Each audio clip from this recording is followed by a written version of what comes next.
Good evening, everybody. Welcome into Overtime. It's our final basketball segment of the year. All the state titles are in. The trophies has been hoisted. Of course, we got two of those coaches with us today that's going to join us later on in the program. We'll hear from them and about their basketball teams. But right now, I'm joined by the coach of the city. They like to call him the Captain, Kerry Richard. And, Captain, it was a good weekend of basketball, no doubt about it. It was, right? Yeah, it was a great weekend. Anytime you get the chance to see two of your friends win the big games you're part of, you feel a part of it. Then when I got in the car after watching Zach Norris win it Saturday, I heard that the Gamecocks won over in Knoxville. So I had a trifecta this weekend. It was a wonderful, wonderful basketball weekend for me. Well, and the Lady Gamecocks, of course, won in the SEC tournament. So for you, it was good, right? So it was good. Great. Gamecocks once, and the Sumpter Gamecocks, a team that I must remind you that you had Hammond ranked ahead of last week, won the 4A state title. So we'll get with that coach here, Jojo English, in just a moment. I can't wait. Let's start with some championship basketball, shall we? Here we go. There it is. Sumpter versus Hillcrest. Hillcrest, a team that knocked out Spring Valley. Your guy, P.J. Dozier, and Jojo goes in and he handles business. Well, he gets it done. He gets it done, and I was looking forward to this basketball game because, you know, you had two teams that were very familiar when it comes to style. They both got after you, pressed you, sped other team up. But the one thing that concerned me about Sumpter going into that game, Hillcrest had two pretty good guards, Randall Shaw and Tyler Hooker. I wasn't sure how JoJo was going to be able to, you know, slow those guys down, but those guys did a terrific job, and they played hard, and I was happy to see Jojo English get it done Friday night. No doubt about it. Of course, you did mention, to your credit, you talked about how good of a coach he was, and again, why I selected him the coach of the year, just so you know, when you talk about Sumpter, we didn't talk about them much in the beginning. No, we did not. You know, we didn't talk about them much. I had a chance to go down when he first started coaching them and look at his program. One thing I knew, he's going to be hard on them. They're going to be very disciplined, and they were going to play great defense. And we saw this program kind of just elevate. And at the end of the year, they were the best team out there. And selfishly, I was happy simply because it showed that you could still win with that type of coaching style. Hard coaching, coaches that hold you accountable, hold your feet to the fire. And to see JoJo win it Friday night, Zach Norris win it Saturday night, for me, that was I really appreciated seeing those guys coaching that manner, coaching that style, because it's become microscopic these days. Everybody want to look at how much you yell, how much you scream, how hard you coach. And to see two guys get it done, it was a very special weekend for me. Speaking of Zach Norris, the 2A state champion, we're not shocked by this one, are we? You are. I'm not shocked because I had them picked to win it from the get-go. Unlike you, they took care of Ridgeland Hardyville, the team that I said I never heard of, 69-46. Zach took care of business. Well, for me, it was personal. Zach Norris making his 7th championship game appearance, his 5th at Keenan. I wanted to see those guys get it done, and I even told Zach early on. I watched his team play early on, and I said, "Hey, Zach, man, this isn't the same Keenan basketball team I'm used to seeing. Has some discipline issues. I think he's the ultimate disciplinarian in the city, and he had to make a few decisions with some of those guys, and it turned out to be the absolute best decision. Those guys came back, and with the way they played the last month of the season, they were good enough to beat anybody in the state. It was the old Keenan basketball, and I remember watching a layup line with their opponent, and they came out jumping around, hollering. And one thing I said, you can do all of that, but you better have some fundamentals, you better have a game plan, and you better have some discipline to beat this Keenan basketball team. And surely enough, those were the things that proved to be enough for Keenan to get it done. You know what I really liked Keenan basketball was, I believe it was a year or two ago, whenever Oak Hills came down and was playing. They played Oak Hill and took them down to the wire with all of that talent. I knew Zach was a great basketball coach because there's no doubt about it. That team was a lot more talented than Keenan, but they were right there to the very end. You never heard me say that before? No, I never heard you say that. Okay. All right, let's talk about the team that disappointed me. My number one team in the Millers, the Falcons of AC Floyd, team that I thought were destined to win the 3A state championship. But Midland Valley, though, a team that you heard me say that was a good basketball team, got it done. This has to be the Cora Miller I told you so moment. This all is today. You know what? I think all of us expected AC Floyd to get it done against Midland Valley. Thought their size would be enough to tip the scale. They had an unbelievable player, Daniel Carr, 2-time region player of the year. But was a little bit disappointed with the way AC Floyd came out of the gate. Didn't play with the necessary discipline offensively. Sort of took some quick shots. I didn't take advantage of some size. They had a size advantage, and maybe they got a little bit caught up, a little bit overconfident, and didn't do the necessary things to be successful at the end of the night. A little bit disappointed, but congratulations to Midland Valley. Those guys did enough to get it done. That's right, no doubt about that. Our final game we're going to look at, the Spring Valley girls. Of course, taking care of Goose Creek. Ann Long, her 7th state championship, her 3rd at Spring Valley. Of course, she won 4 with, I believe, Union County up there. Excellent basketball coach, Spring Valley. Congratulations to them. Nice win.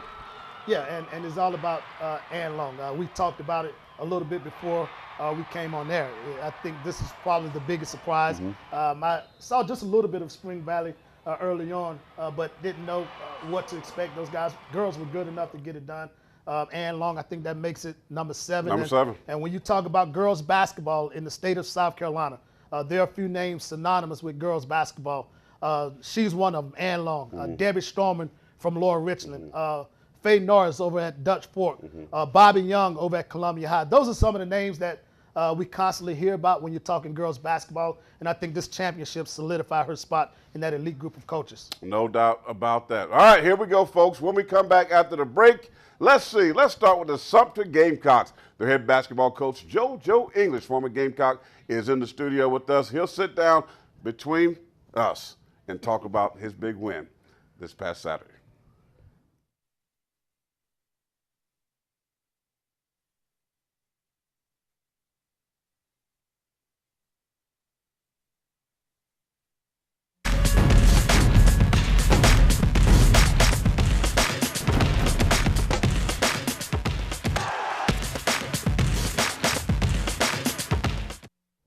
Welcome back to Overtime.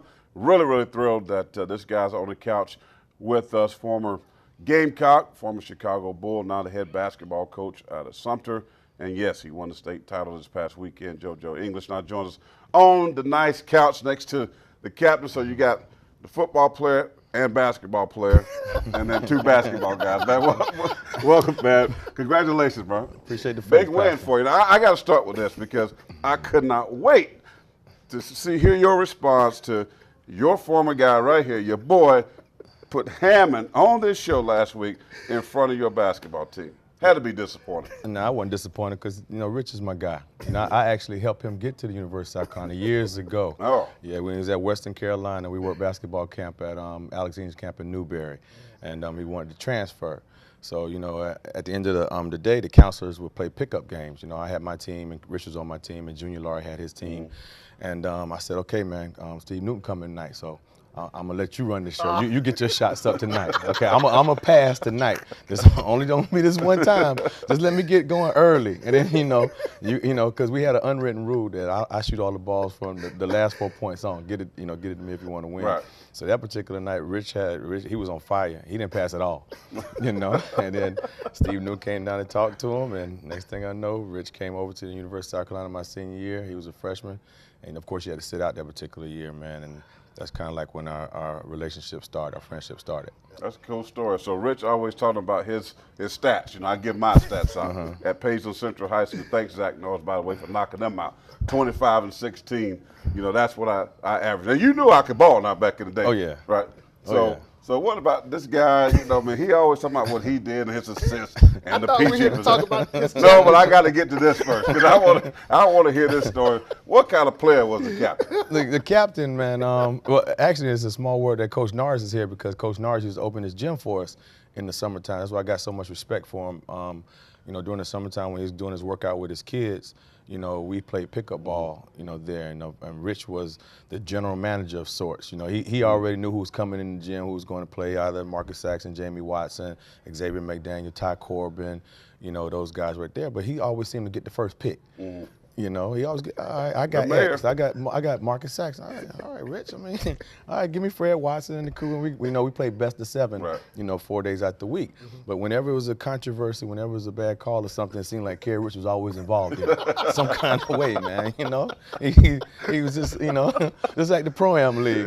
He put together teams and stuff like that. But in terms of a basketball player, man, he was a wonderful point guard. He was a leader. And that's the thing about him, man. You got people organized. and stuff of that particular nature, and distributed the basketball. And you know, he hit a big shot every now and again, because I was proud of the young man, because he won a state championship when he played, and they happened to have to play. I think it was the Lower State game at Lower Richland that year, and whatever. And I knew he was going to be a special kid when I was sitting there watching him play. Jojo, let's talk about your championship. I don't think many of us expected you to get to the state championship game, but the one thing we talked about was your fire and how you coach your guys, you coach them and hold them accountable. Talk about how proud you were to see your guys hoist that trophy on Friday night. Well, unlike you and a lot of others, I knew I was going to get there, without a doubt. I knew my first year, I actually knew when I first got the job, to tell you the truth. And I did an article with the reporter, and I finished the article telling him I'm just as good as any high school basketball coach out there, and I'll prove it. And he said, well, you know, he made a comment something like, well, you know, you've never been a head coach before. And I said, well, I got more experience at basketball than you got at reporting. You know, and it wasn't, I didn't, you know, mean it in a disrespectful manner, just my competitive nature came out. And when I had the group of kids last year, I inherited a lot of kids. And we got to the lower state, and we lost to the eventual state champion, so I knew I had something special. But that core group of guys got in that weight room that following week and started working. And I told those kids, like, over the summertime, I see something special in them, but you just got to work. You got to work. You got to, you know, suffer through the adversity, you know, go through the pitfalls of the season. But I believed in my kids from day one, you know, that if they do what I asked them to do, that, you know, nobody in the state will be able to beat us. You're a graduate of Lower Richland High School. You guys had a lot of success, arguably the best high school basketball team ever assembled in the state of South Carolina back in '87, '88. But when it was time for you to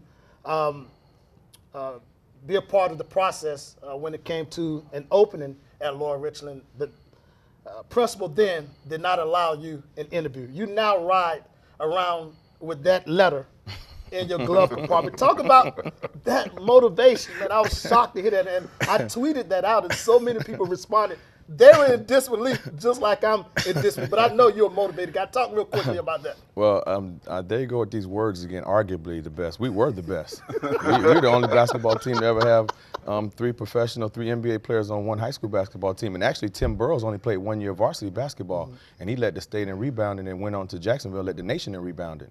You know, that's the plethora of talent that we had at Lower Richland at that particular time. You know, so when people say arguably or whatever, I told a guy today, and I said, if we were playing, that '88 team was playing now in high school basketball, we'd beat everybody in high school basketball by average about 50 points. Wow. Because of the talent that we had. Defensively, our mantra there my senior year was Department of Defense. And that's something I wanted to pull to Sumpter, and I couldn't really use it because, you know, that's something I had at Lower Richland, so we went to the Running Rooster moniker. But to piggyback what you said about the Lower Richland job, I didn't really take offense to it. Actually, you know, it was a motivating thing, and it was something in my life that I needed because I was kind of like standing still. I was kind of complacent and happy, you know, well, not necessarily happy, but kind of satisfied where I was at. But when I, you know, got that letter where they couldn't even interview me, couldn't even talk to me, you know, at least hear what I got to say, you know, that kind of fueled the fire. So I was like, well, why is this guy coaching? How is this guy coaching? How is this guy coaching? You know, and then a blessing came with a phone call from Mr. Titus Durham, who used to be a former principal at Lower Richland, to get me in a program down in Clarendon County. So I said it really wasn't about the coaching. It was like you're working with high school kids, so you have to learn how to master instruction, how to deliver what you know and transfer that knowledge to kids. And, you know, that's the thing that Coach Norris has mastered, Coach Debbie Stroman, Coach Ann Long, Coach Tim Whipple, and all these other great coaches. And that's something that, you know, I had to learn.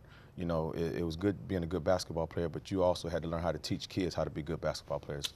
No doubt about it. Good stuff there, because Jojo going to be back with us here in just a moment. Got to hit a break. Coming up, Zach Norris, he just mentioned him, a state title for him. That's, what, 5 as a coach? Talking to him over 5 state titles for him. We'll talk to him when he, after the break, and Jojo, all of us going to be on the couch. We'll have some fun with the captain. We'll be back.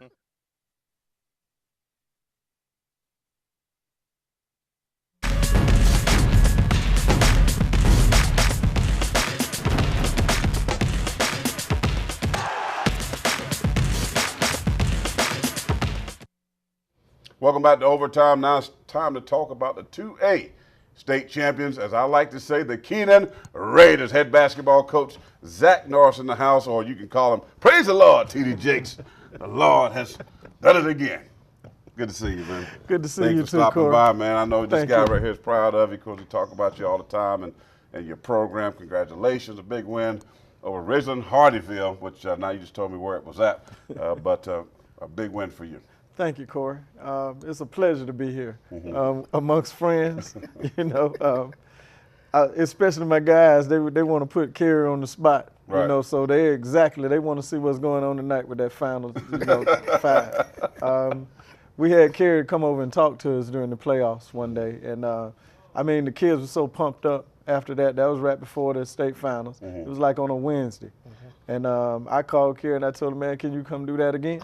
I said, because I might not have to say anything to him. But you could just see the enthusiasm in him and everything, because Kerry does breathe basketball, you know, and the kids, they want to be a part of something. And it's not hard over at Keenan to get them involved. We might have 200 or so try out for basketball, but everybody can't make it because of my rules and regulations. You know, and I kind of stick to them. And I'm from the old school. What can I say? You know, but I believe in discipline and being fair with everybody. So I try to keep it on the utmost right there. Well, let's talk about your rules just a little bit, Coach. I think you're the ultimate disciplinarian in the city, with all due respect to the other coaches. But with the coaching style and how it's become so microscopic, there's a sensitivity associated with one's coaching style, whether he coaches too hard, whether he yells too much, whether he screams too much. How have you been able to stay consistent and true to who you are without deviating away from your foundation when it comes to coaching guys up and holding them accountable? Well, Kerry, I want to be accountable myself, because I'm the only one they're going to call in that office if it's time to fire me. So I try to tell the guys, you know, you're going to be a parent one day, so you might as well learn how to keep yourself accountable so you can keep your children accountable. As far as my rules and everything, you know, some of my older guys that's been in the program, they say, Coach, you're getting soft in your old age. You know, I have changed with the times a little bit, but on the court, you know, I expect for you. I don't like to make turnovers, and I like for that hustle and desire to be out there, and very few mistakes. And I expect that out of them. Even in practice, you know, if you make a mistake, you got to go run or do push-ups or what we call a worm. And the worm comes from George Glimp them back in the day. And that's where I got it from. But, you know, you got to teach our young kids how to uphold themselves so they can be successful in society. And that's the only thing. It's not all about the W's. It's about, you know, teaching them how to be a young man and growing up to take care of their family one day. And that's what we look at. But we knew we kind of had a good thing going on, especially after we got embarrassed up in Spartanburg during Christmas. You could see it, and they didn't want to show their face the next game. But, you know, I talked to them, it's adversity everywhere, and you're going to go through some growing pains. And the main thing is for you to get back up and try to ride again. Was that the turning point for you this season? Because I remember seeing your team early on, and we had a conversation. I said, hey, Zach, this isn't the same Keenan team that I'm used to seeing play. This is a team that's not playing with the discipline, not closing out games the way you guys normally close out games, not playing with the same level of effort. Was that the turning point for you this season? Yes, Kerry, that was a turning point. I set the guys down after that, and we made a couple of changes in the lineup too. But I told them that I was tired of the AAU basketball, and it's time to play Keenan basketball. If you're going to play AAU, you might as well wait till March and get on out of my gym, basically. It was going to be my way or the highway. You know, and we started getting better shot selection. The kids were being a little bit more patient. But what we really sold them on is defending.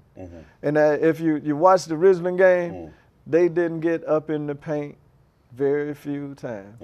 And that's what our game players would keep them out the paint, make them shoot the 3-ball.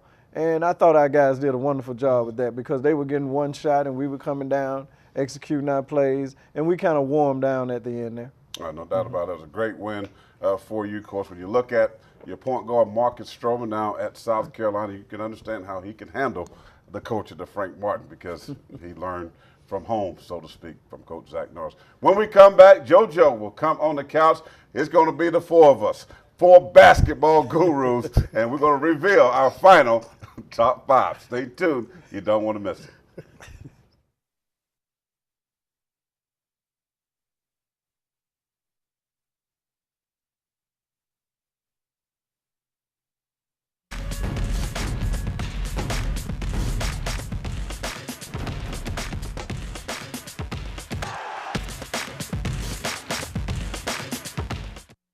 All right, welcome back to Overtime. It's the Full House backfield. I'm loving this right here. But I want to get through it quickly so we have time to respond to our final top 5 teams of the year in our Overtime polls. Let's go with the captain. Here you go, Captain. Let's go, baby. How fitting that we have both of the coaches here on the couch with us today. Number 5, Hammond. Hey, Mark Graham had a terrific year. I think they're good enough to compete with anybody in the state. Irmo didn't get it done, but they still are one of my top 5 teams. AC Floyd, disappointing loss in the state championship. And how fitting, don't have a number 2 team. I got a 1A, 1B in no particular order. Jojo English and the Sumpter Gamecocks, Zach Norris and the Keenan Raiders round out my top 5 at 1A, 1B. How fitting that these 2 guys now join us on the couch. All right, there you go. Jeff Wood High. All right, let's see my top 5. I won't be no 1A and 1B. The Sumpter Gamecocks, 4A state titles. They came out of nowhere. They got to be the best team in the city. No disrespect to my man Zach Norris. This is a great basketball team. Number 2, I expected them to win it. AC Floyd disappointed me, but still a very good basketball team. I'm putting Spring Valley at number 4. Irmo got knocked out early by this man right here, Jojo. How can you put them in there? And I really have a hard time. I almost put Irmo there in front of Hammond, but they did win their state championship in Skeezer. And, so they round out number 5. Guys, what you got? I'm going to let you guys talk. What do you think about our top 5? Corey, I think y'all politically correct. Politically correct.